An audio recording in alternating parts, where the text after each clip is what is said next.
ఎన్ని కఠిన రూల్స్ వచ్చినా, పోలీసులు ఎంత అడ్డుకున్నా సైబర్ కేటుగాళ్ల నేరాలు ఎక్కడో ఒక చోట చోటు చేసుకుంటూనే ఉన్నాయి. వాళ్ళు కనిపెడుతున్న కొత్త కొత్త దోపిడీ విధానాలు చూసి పోలీసులకే మైండ్ పోతోంది.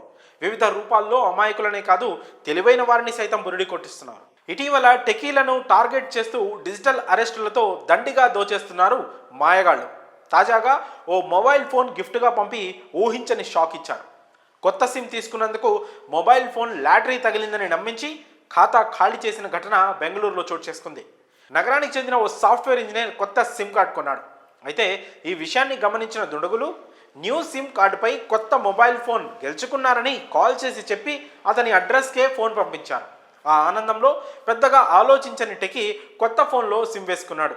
దీంతో అతను సిమ్ వేసిన గంట తర్వాత ఆ ఫోన్కు మెసేజ్లు, ఓటీపీలు రావడం మొదలయ్యాయి. అయితే కొత్త ఫోన్ కావడంతో ఇలానే వస్తాయేమో అని పెద్దగా అతను పట్టించుకోలేదు. దీంతో స్కామర్లు ఆ వ్యక్తి బ్యాంక్ అకౌంట్ను ఖాళీ చేశారు. యాప్లకు తమకు నచ్చిన ఓటీపీలు పెట్టి ఫోన్ పంపిన దుండగులు అతని ఖాతాలో ఉన్న 2.8 కోట్లను దోచేశారు. చివరికి ఈ విషయం గుర్తించిన బాధితుడు ఆఘమేఘాలపై సైబర్ క్రైమ్ పోలీసులను ఆశ్రయించాడు. దీనిపై కేసు నమోదు చేసి దర్యాప్తు చేస్తున్నారు పోలీసులు. ఇలా మోసాలకు గురి కాకుండా ప్రజలు కూడా కాస్త అప్రమత్తంగా ఉండాలని, ఉచితాలకు ఆశపడొద్దని, ఫ్రీగా మీకు ఏదైనా ఇస్తున్నారంటే దాని వెనక ఏదో మతలబు ఉంటుందనే విషయాన్ని గ్రహించాలని పోలీసులు హెచ్చరిస్తున్నారు.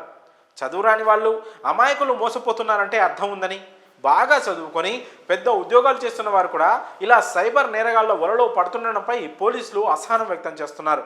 మరి ఈ సైబర్ నేరాలపై మీ అభిప్రాయాలను కామెంట్స్ రూపంలో తెలియజేయండి.